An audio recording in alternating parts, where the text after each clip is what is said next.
नमस्ते। चर्चा में आपका स्वागत है। मैं हूं शिव मिश्रा। आप देख रहे हैं हम सारे। आजकल लोग बहुत चर्चा कर रहे हैं कि अरविंद केजरीवाल को क्या हो गया है। अरविंद केजरीवाल चाहे जैसे भी हों, लेकिन वह राजनीतिक रूप से इतने चतुर या शातिर व्यक्ति हैं कि कब क्या करना है उन्हें अच्छी तरीके से मालूम है। वो झूठ बोलेंगे, कुछ भी करेंगे, सब कुछ करेंगे, लेकिन एक चीज का ध्यान रख रहे थे, वह प्रधानमंत्री नरेंद्र मोदी से सीधे भिड़ने से बचते थे। अपने अनुभव के आधार पर अरविंद केजरीवाल को ये मालूम है, और ऐसे बहुत से नेता हैं जो इस चीज को फॉलो करते हैं। और हम सभी जानते हैं, भारतीय जनता पार्टी में लोग जानते हैं, विपक्ष में बहुत सारे लोग जानते हैं कि नरेंद्र मोदी से सीधे फाइट करने में किसी की भलाई नहीं है।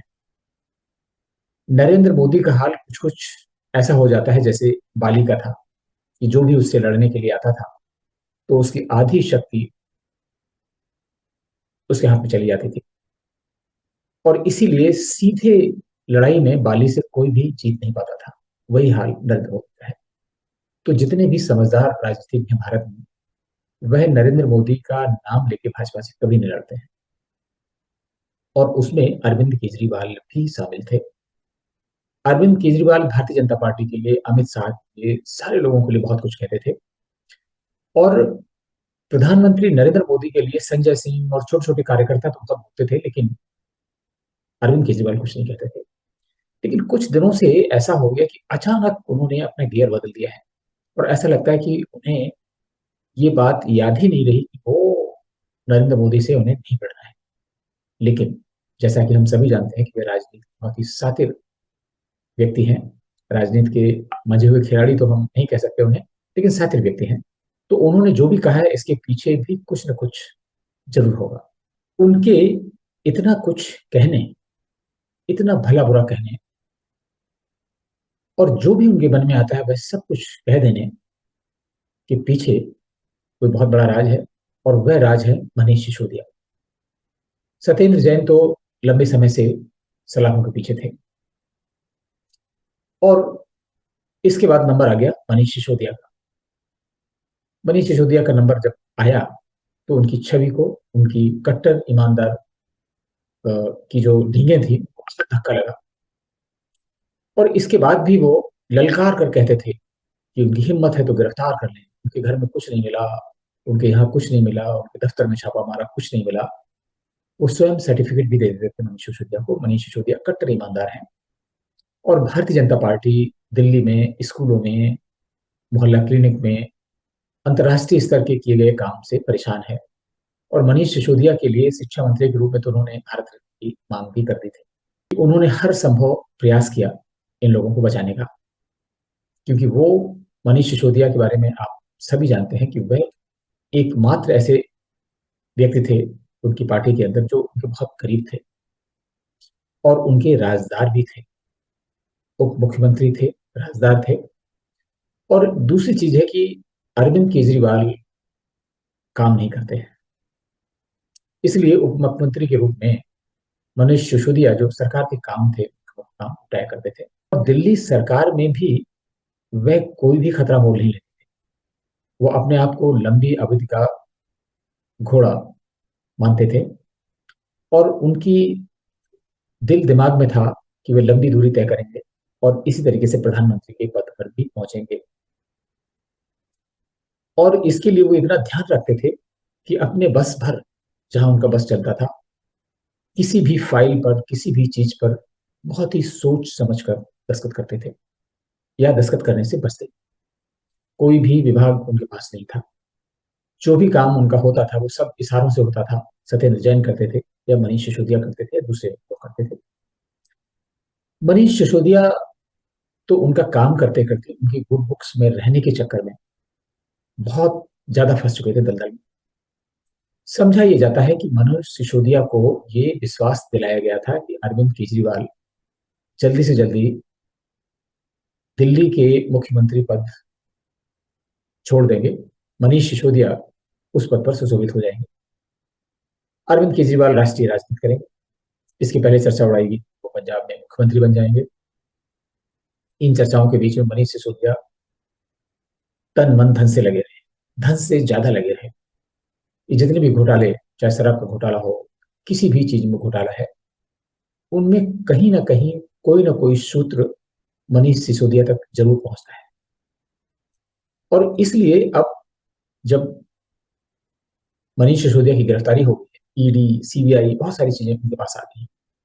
और अभी जो रहस्योद्घाटन किया है केंद्रीय जांच ब्यूरो ने, ईडी ने, इन सब को अगर हम समेकित करें तो ऐसा लगता है कि मनीष सिसोदिया पूरी तरह से फंस गए हैं और उनके बचने की कोई संभावना नहीं है।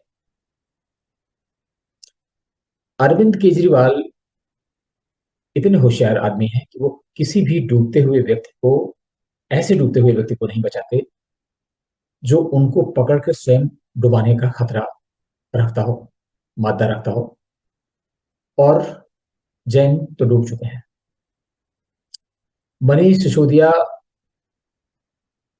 डूबने के बचने के लिए हाथ पैर मारते मारते निढाल हो गए हैं। और उन्होंने ये भी सोच लिया है कि अब जेल जाना, फंसना उनकी नियति है। और उनकी इस नियति में अरविंद केजरीवाल का सहयोग भी शामिल है। इसलिए धीरे धीरे मनीष सिसोदिया ने केंद्रीय जांच एजेंसियों को छोटे छोटे राज बताने शुरू कर दिए हैं।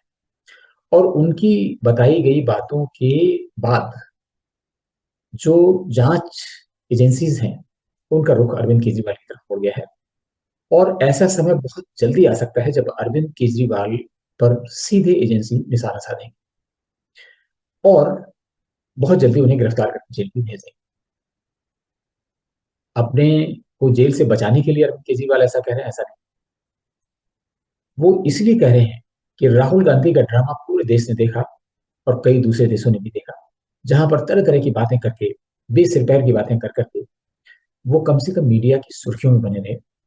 और जिस समय उनकी मोदी पर दी गई टिप्पणी से सूरत की कोर्ट ने उन्हें 2 साल की सजा सुना दी, और वह भी ऐसे में जबकि उनके सहयोगी उन्होंने झाड़ चढ़ा दिया कि नहीं, डरो मत। और उन्होंने माफी मांगने से इनकार कर दिया, सजा हो गई, वो डिस्क्वालीफाइड हो गए लोकसभा से। और इसके बाद जो हुआ वह उनको गलतफहमी में डालने के लिए काफी था। गलतफहमी ये, उनको लगने लगा कि सारा विपक्ष उनके आसपास हो गया है। केजरीवाल भी महसूस करने लगे कि सारा विपक्ष राहुल के आसपास होने लगा है और वह विपक्ष के अनडिस्प्यूटेड लीडर बन गए हैं। ये तो अरविंद केजरीवाल बर्दाश्त नहीं कर सकते। अब जब राहुल गांधी डिस्क्वालीफाइड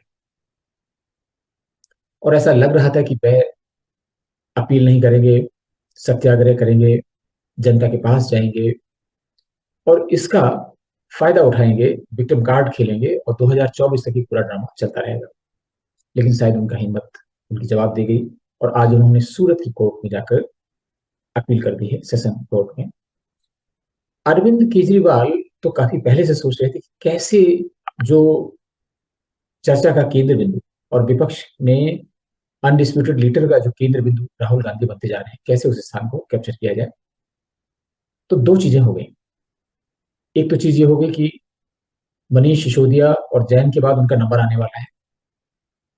अगर वे जेल जाते हैं, एजेंसियां उनकी तरफ रुख कर लेती हैं, तो वे कहने के लिए स्वतंत्र होंगे, लोगों से कहेंगे कि हमने नरेंद्र मोदी के खिलाफ बोला था, इसलिए हमें झूठे मामले में फंसाकर जेल भेजा जा रहा है। और यह सरकार विपक्षी नेताओं को राजनीतिक विद्वेष की भावना के कारण फंसा रही है। और इसका असर भी हो सकता है कि पहले से उन्होंने पूरी भूमिका बनानी शुरू कर दी है। एक चीज होगी। दूसरी चीज क्या होगी, जब ऐसा होगा तो वह भी चर्चा के केंद्र में आ जाए।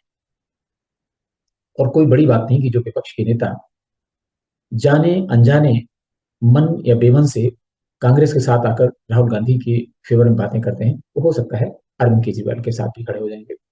और जो तमाम नेताओं का समूह है जो प्रधानमंत्री पद की दौड़ में अपने को शामिल बताते हैं, चाहे वो नीतीश कुमार हो, ममता बनर्जी हो, चंद्रशेखर राव हो, राहुल गांधी हो और अरविंद केजरीवाल हो, उसमें अरविंद केजरीवाल को लीड मिल जाएगी, ऐसा उनका मानना है। तो इसलिए उन्होंने बातें शुरू कर दी। तीसरी बात और है। तीसरी बात यह है कि अंतर्राष्ट्रीय स्तर पर कई लोगों को मालूम है, भारत में इस तरह की चर्चाएं होती हैं, विदेशों से बहुत बड़ी मात्रा में पैसा भारत आ रहा है, सरकार को डिस्टेबलाइज करने के लिए। और 2024 के लोकसभा चुनावों के पहले पहले इसका बहुत जमकर इस्तेमाल होगा, ताकि नरेंद्र मोदी को सत्ता से बेदखल किया जा सके। और ये जो बड़ी मात्रा में पैसा आ रहा है, ये राजनीतिक भूचाल लाने का काम करेगा। बड़ी बड़ी रैलियां होंगी, धरने प्रदर्शन होंगे, सरकार के विरुद्ध डिजिटल मीडिया में एक तरीके से अभियान चलाया जाएगा। तो इस पैसे की बंदरबांट हो, जो मोदी से लड़ाई में आगे दिखेगा उसको इस पैसे का बहुत बड़ा हिस्सा मिलेगा, ये अरविंद केजरीवाल समझते हैं। और अरविंद केजरीवाल अमेरिका के कई संगठनों से पैसा लेते भी रहे, तो उन्होंने अपनी पहुंच के सहारे उनको ये मैसेज मिल गया है कि जो बोलेगा वो खाएगा। तो अरविंद केजरीवाल ने बोलना शुरू किया। तो इसमें 3 मुद्दे हो गए। एक तो जेल जाएंगे, तो विक्टिम कार्ड खेलेंगे कि बोलने की वजह से उनको जेल भेजा गया। दूसरा, विपक्षी नेता उनको समर्थन करेंगे और वो हो सकता है प्रधानमंत्री पद के दावेदार बन जाए, अनडिस्प्यूटेड। और तीसरा है, जो फॉरेन फंडिंग हुई उसका एक बहुत बड़ा हिस्सा वो ले लेंगे। और और अगर बिल्ली के भाग से छींका टूट गया, यानी 2024 में अगर भाजपा या प्रधानमंत्री नरेंद्र मोदी सत्ता की वापसी नहीं कर पाते, हंग पार्लियामेंट हो जाती है, या विपक्षी दलों को साधारण बहुमत ही सही मिल जाता है। और ऐसे मिलेगा कि अगर लोकसभा में भाजपा और उनके जो गठबंधन के साथी एकाध हैं, अगर वो बहुमत से पीछे रह जाते हैं, तो सारा विपक्ष एक साथ मिलकर सरकार बनाने की कोशिश करेगा। और ऐसे में किसी सर्वमान्य व्यक्ति की तलाश होगी। तो अरविंद केजरीवाल को उम्मीद है कि जो बिल्ली के भाग से छींका टूट सकता है, तो उनकी लाटरी भी खुल सकती है। इसलिए अरविंद केजरीवाल आप शनाप बोल रहे हैं, और जहां जो भी प्लेटफॉर्म मिलता है वहां पर बोल रहे हैं। इसके लिए विधानसभा का भी इस्तेमाल करते हैं, वहां पर बोली गई बातों के लिए कोई कानूनी कार्रवाई नहीं की जा सकती है। इसलिए वहां भी जो भी मन में आता है सब कुछ बोल रहे हैं, जो भी उनके दिल में है, भड़ास निकालना चाहते हैं, सेफ्टी वाल्व खोलना चाहते हैं, सब कुछ खोल दे रहे हैं, ताकि मोदी विरोधी जो नेता है उनमें वो अपनी नंबर 1 की भूमिका बना सके। ये है इसके पीछे राजनीति। तो अरविंद केजरीवाल का जो ये एटीट्यूड है, इसके पीछे का राज ये है। और आने वाले कुछ दिनों में ही इन चीजें बहुत स्पष्ट हो जाएंगी, जैसे ही एजेंसियों का रुख मुड़ेगा, जैसे ही फर्दर न्यायालय में बहुत सारी चीजें मनीष सिसोदिया के बारे में पहुंच। नमस्ते, फिर किसी मुद्दे पर आपसे मुलाकात होगी, तब तक के लिए अलविदा।